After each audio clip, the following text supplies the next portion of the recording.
Si vous êtes un ou une fidèle de transfert, il n'est pas impossible que vous écoutiez une émission de France Culture qui, elle aussi, raconte des histoires vraies, intimes ou non, mais qui toujours aide à comprendre le monde. Cette émission, c'est Les Pieds sur Terre. De temps en temps, une phrase ponctue son générique.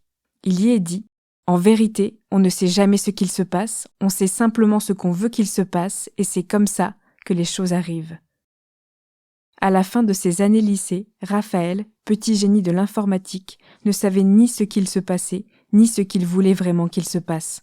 Mais de drôles de choses sont arrivées. Vous écoutez Transfert épisode 184, un témoignage recueilli par Bénédicte Gilles.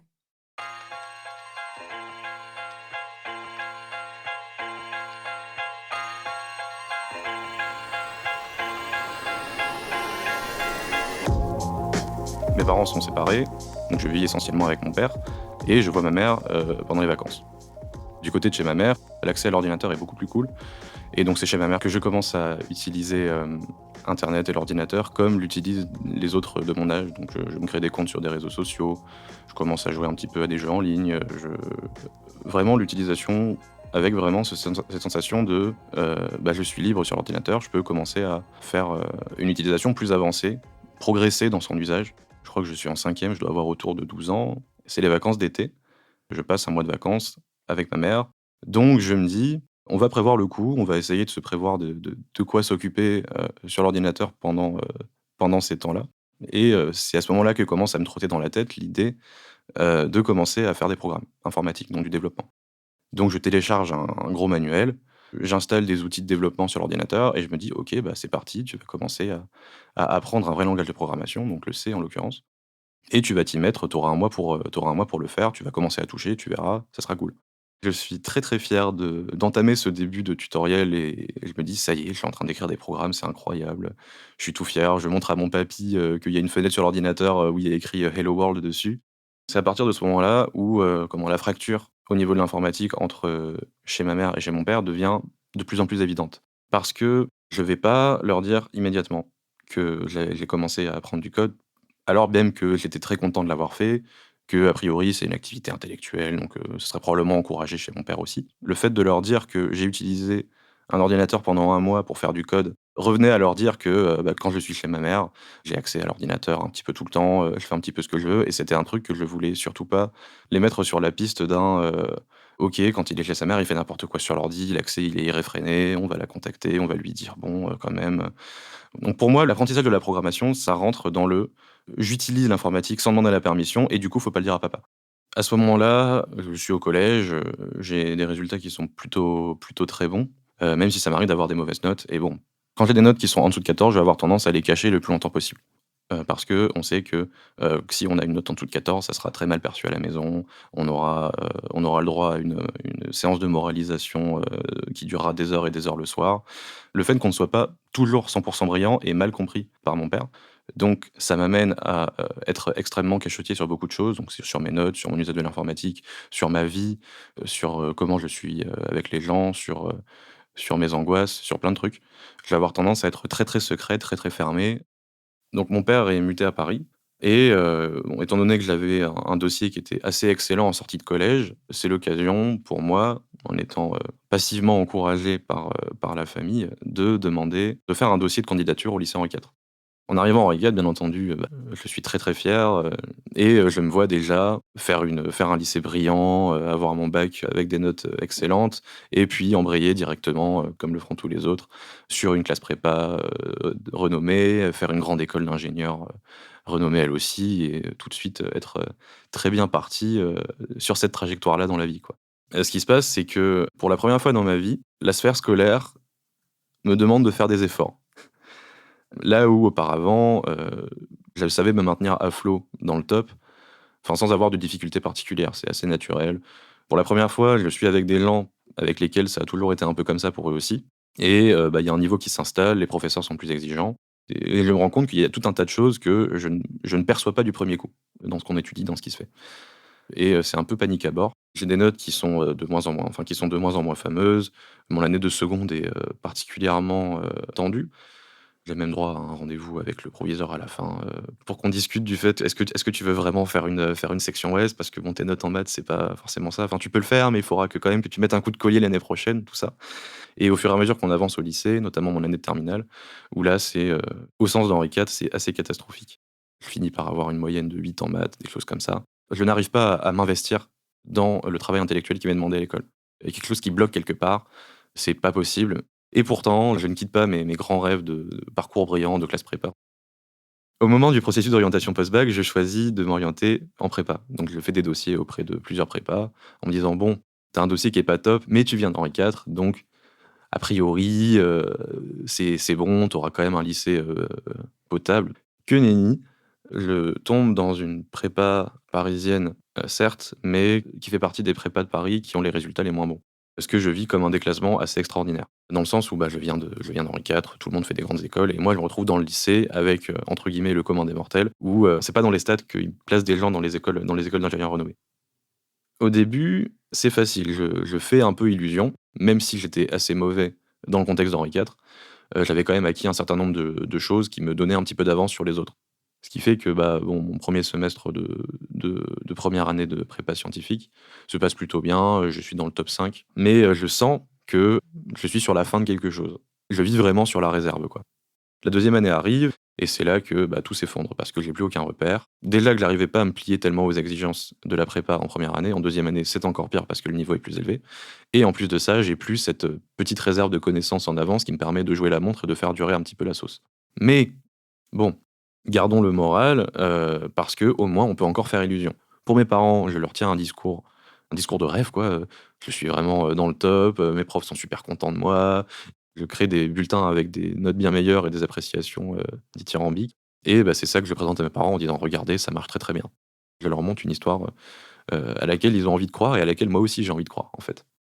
Et moi, de mon côté, je me dis: «Bah, c'est pas grave de toute façon, bon, tu sur une mauvaise passe, mais tu te rattrapes, le mois prochain tu vas commencer à bosser, le mois prochain tu vas commencer à bosser, la semaine prochaine tu t'y mets». Donc toujours fuite en avant, fuite en avant, fuite en avant et bah, un jour, bah, il y a plus tellement de temps et les concours arrivent. Je prends peur, je me dis: «Tu vas pas y aller, mais bon, tu trouveras bien un moyen de faire illusion encore un petit peu».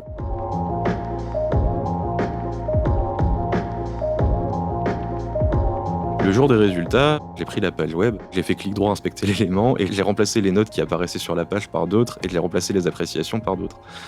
Donc comme j'ai fait pour les bulletins, sauf que là c'était sur l'écran de l'ordinateur, sur le site des résultats des concours. Et j'ai présenté ça tout fier à mes parents en disant: «Regardez, ça s'est trop bien passé, j'ai vraiment géré, c'était vraiment super quoi». Après les résultats bruts, des concours, il y a, bah, l'attribution aux écoles.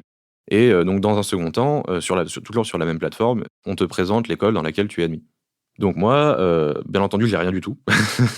J'ai rien du tout parce que, bah, j'ai pas passé les concours forcément, donc je peux pas leur dire: «En fait non, en fait je suis admis nulle part» et je trafique la page pour qu'elle montre que je suis admis à l'école centrale supélec.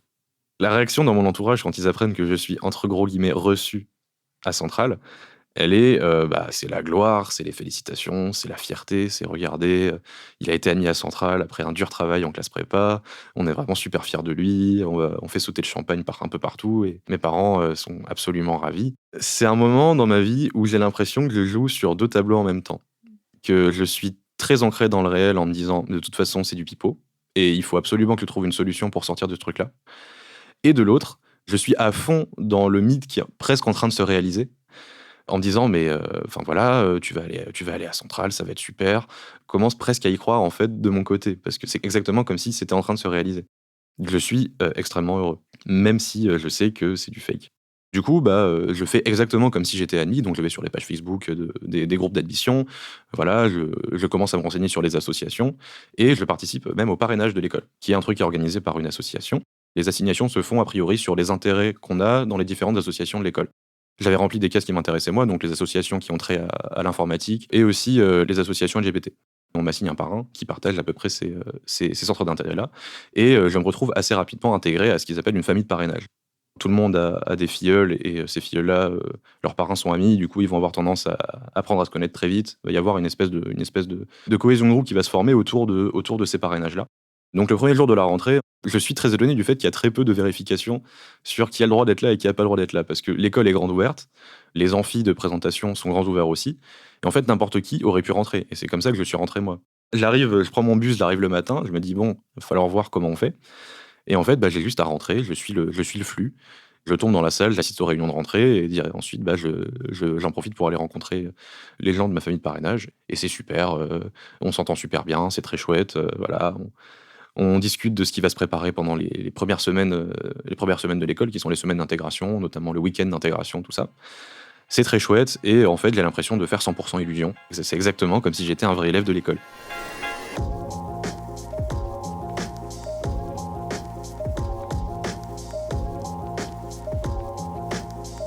Le contenu des premières semaines à Centrale, c'est essentiellement de la vie associative et de la fête et des choses comme ça. Et c'est seulement dans un second temps que le scolaire commence à apparaître. Du coup, je participe aux semaines d'intégration, je fais le week-end d'intégration. J'achète même le pull de promo, des trucs comme ça. Je ressemble à un centralien, mais je n'en suis pas. Mais ça, au début, personne ne le sait. Le scolaire arrive, les profs ont des listes de gens qui sont censés être là, il y a des groupes qui sont dispatchés, on va créer des groupes de travaux, des groupes de TD, des choses comme ça, des emplois du temps qui sont attribués.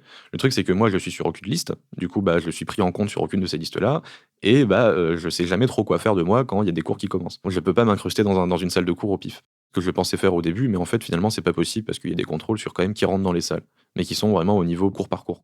En gros, je suis là pour les soirées, dans la vie associative, parce qu'il y a que ça que je peux faire. Pendant les périodes de cours, il faut que je me cache, quoi. Je rentre me coucher ou je traîne dans un canapé à l'abri des regards ou des choses comme ça. C'est un peu un campus à l'américaine, Centrale Supélec, parce qu'il y a des résidences étudiantes qui sont sur le campus et en fait, l'essentiel des étudiants sont dans ces résidences-là. Moi, c'est pas mon cas, parce que mes parents ont un appartement sur Paris qui était inoccupé. L'idée, c'est que je m'installe dans cet appartement et je fais les allers-retours tous les jours. Donc, j'ai pas tellement accès au campus, mais mon parrain est sur le campus. Les gens de ma famille de parrainage sont tous grosso modo sur le campus. Donc, si jamais il y a besoin de rester sur place une nuit, je peux le faire. Je prends un bout de canapé, ça se fait. Et dans le contexte du début de la vie étudiante, voilà, avec les soirées qui s'éternisent, des trucs comme ça, je reste pas mal de temps, à la fois le jour et la nuit sur le campus, quoi. Il arrive quand même que quand on est entre étudiants, on parle de ce qui s'est passé dans les cours. On dit: «Ouais, oh c'était ennuyeux tel truc, j'ai bien aimé tel autre truc» et il faut que je puisse contribuer à ces discussions-là pour faire illusion. Donc il faut que j'ai des trucs à dire sur les cours. Le truc, c'est que, je n'y suis pas allé, donc forcément, il faut que j'invente un certain nombre de choses. Je suis posé, dans l'appartement de mon parrain et il me pose des questions sur ce qui s'est passé, en cours, la journée. Il m'a dit: «Ah, on est tel jour, du coup ce matin, tu as probablement eu cours de sport». Première nouvelle, je ne sais pas qu'il y a des cours de sport et en plus, je ne sais pas que c'était censé se passer, le matin en question. Donc je lui dis: «Ah», un petit peu pris au dépourvu, je lui dis: «Ah non, mais tu sais, ouais, moi j'ai décidé de pas y aller». Parce que pour moi, les cours de sport en prépa, c'était censé être pas très obligatoire. Du coup, je suis parti du principe que ça l'était pas non plus et là, il me regarde avec des grands yeux en disant: «Quoi? Tu pas allé aux cours de sport?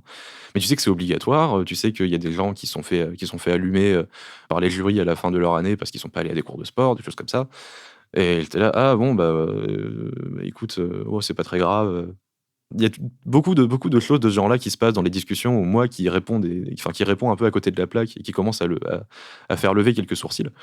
Mais bon, ça pose pas tellement de problèmes parce que même s'ils commencent à trouver qu'il y a un truc bizarre, dans le pire des cas, ils me prennent pour un absentéiste notoire. Les jours, les semaines avancent et au bout d'un moment, on doit être fin octobre, début novembre, il y a un module scolaire, donc dans la scolarité à Centrale Supélec, qu'il est possible de valider en association. C'est un espèce de module un petit peu libre où en gros, tu participes à une mission dans une asso et ça peut se convertir en crédit scolaire au sein de la formation en tant que telle. Je vois beaucoup de gens s'y inscrire et l'association en question propose un certain nombre de modules qui peuvent s'intégrer à ce dispositif-là. Je me dis: «Super, je vais postuler».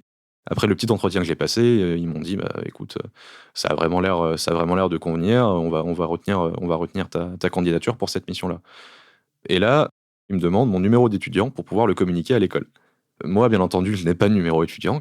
Je finis par donner un numéro, que j'invente un petit peu en me disant: «Bon, si ça se trouve, ça fera au moins illusion auprès de l'asso». Je crée un numéro sur le modèle des numéros des vrais admis de cette année-là et je communique du coup un numéro qui n'existe pas, à l'association. Au bout d'une grosse semaine, je reçois un message du président de l'asso qui me dit: «OK, il faut que tu viennes à tel moment pour qu'on puisse parler de la mission». J'arrive sur le campus, je me doute de rien et là, donc on est dans une salle et ils me disent: «Bon, on a envoyé ton numéro au service de relations associatives de la scolarité et ils nous ont dit qu'il y avait personne qui correspondait à ce numéro-là. On a regardé ton nom, tu apparais pas dans les listes de centrale. On a regardé dans les listes des concours et il apparaît que tu es bien enregistré dans le concours, de cette année, mais tu n'as pas de résultat». Donc bon, j'y mets tout mon talent d'acteur, pour, paraître le plus crédible possible. Les gens de l'association qui assistaient à cette petite réunion-là sont pas spécialement convaincus. Et donc là, je sais que bon, ça sent quand même vachement la fin. À partir de ce moment-là, j'ai l'angoisse d'aller là-bas. J'ai l'angoisse qu'il y ait des choses qui pètent. J'ai l'angoisse d'être confronté au fait que tout a été découvert. Du coup, je reste chez moi, un peu prostré, je fais rien de mes journées. Je glande comme j'ai jamais glandé. J'attends que ça me tombe dessus, en fait, parce que je sais que ça va me tomber dessus d'un moment ou un autre.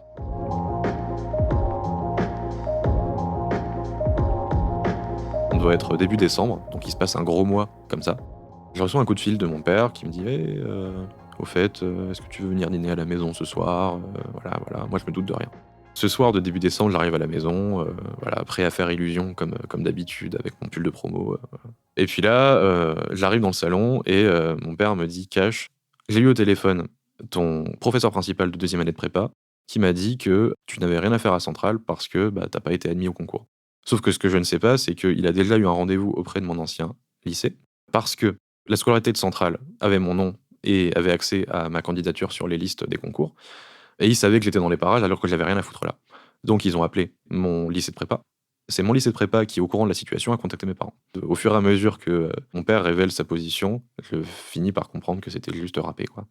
Donc c'est un dîner qui est très pesant. Il y a une colère, mais plutôt froide, où on sent qu'il pète pas un câble, quoi. Je sens qu'il y a beaucoup de déception, beaucoup de douleur derrière. Il se rend compte, tout en même temps, en un seul jour, que j'ai passé mon temps à lui mentir pendant près de 2 ans, quoi.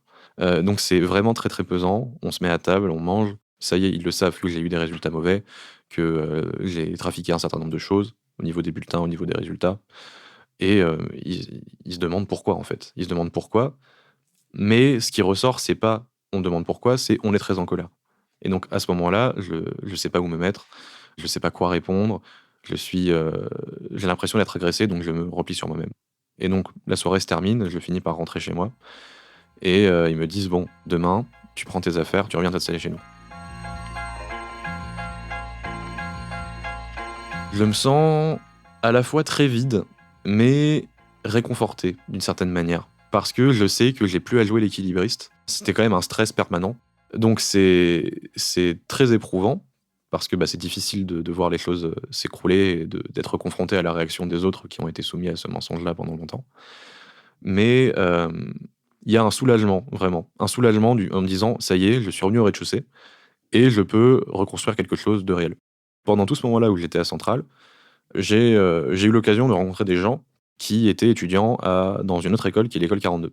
C'est une école d'informatique qui fonctionne uniquement sur la pratique, dans laquelle on apprend à faire tout ce que j'ai toujours rêvé de faire, à savoir faire du développement pour de vrai sur des ordis. Au terme de cette soirée-là, où je reviens chez moi pour le dernier soir que je vais passer tout seul, je me dis profites-en. Dès que je rentre chez moi, je me mets directement à passer les tests en ligne de cette école 42, donc qui durent entre 2 et 3 heures, où je suis tout seul devant mon PC, en me disant c'est ta prochaine étape. C'est ta prochaine étape et en faisant ça, t'as de quoi repartir du bon pied sur quelque chose de sain. Après les tests en ligne, il y a une étape, l'étape de la piscine de l'école, donc qui est une épreuve qui dure 1 mois. Et donc les tests en ligne m'ont qualifié pour cette piscine-là. Je le sais quelques jours après, en fait. Et je commence les procédures pour aller passer ce mois de sélection sur le mois de février. Donc on est en décembre, je m'inscris pour le mois de février. Il se passe un petit peu de temps et c'est un moment où la situation a été bien évidemment devenue très tendue du côté de chez mon père. Il me prête pour un guignol, mais au bout d'un moment, la situation finit par rentrer dans l'ordre parce que ils entendent parler de l'école 42 par un ami à eux qui fait justement de l'informatique professionnellement. Et en fait, ils m'en parlent et ils me disent mais tu sais, il y a ce truc-là, voilà, que tu pourrais faire, peut-être que ça serait bien. Et moi, je leur dis ça tombe bien, en fait, je suis dans la procédure pour intégrer cette école depuis déjà un gros mois. Et c'est là, en fait, que la détente arrive, parce qu'ils comprennent que, si pour eux c'est encore un peu mystérieux pourquoi j'ai fait tout ça, ils comprennent que je suis reparti du bon pied. Après quelques semaines où je commence juste à digérer cette histoire-là, je me prends de l'envie d'écrire un mail à un responsable de la scolarité à Centrale pour un petit peu venir m'excuser, enfin venir présenter mes excuses. Donc rien de larmoyant, rien de très long, mais juste un mail cordial pour dire que j'étais désolé, voilà. Et dans les 24 heures qui suivent mon mail, j'ai reçu une réponse de sa part. Et il y a un paragraphe en particulier dans sa réponse qui m'a marqué. Il m'a dit « Le plus important maintenant est de vous construire un projet ayant du sens pour vous et dans lequel vous pourrez investir votre énergie et vos talents. Notre établissement ne vous tient par rigueur de votre comportement et vous souhaite sincèrement que vous trouviez votre voie. » Aujourd'hui, je suis étudiant à l'école 42. Je suis dans une école où j'apprends des choses que j'ai envie d'apprendre. Je suis moi-même, acteur de ma propre scolarité. Je suis pas en train de subir le fait qu'il faut que je m'adapte à l'image que d'autres personnes ont de moi. Dans ma vie, dans mes études, c'est la première fois que je me sens vraiment libre. Pour la première fois dans ma vie, j'ai vraiment l'impression d'être à ma place.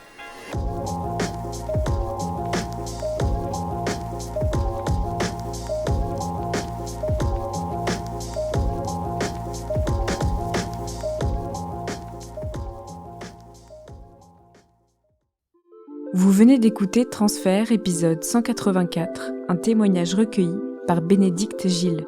Il a été produit et réalisé par Slate.fr sous la direction de Christophe Caron et Benjamin Septem-Ours. Production éditoriale, Sarah Koskiewicz. Réalisation, montage et prise de son, Victor Benamou. Retrouvez tous les épisodes de Transfert sur Slate.fr ou sur votre application de podcast préférée. Pour proposer une histoire, vous pouvez nous envoyer un mail à l'adresse transfert@slate.fr.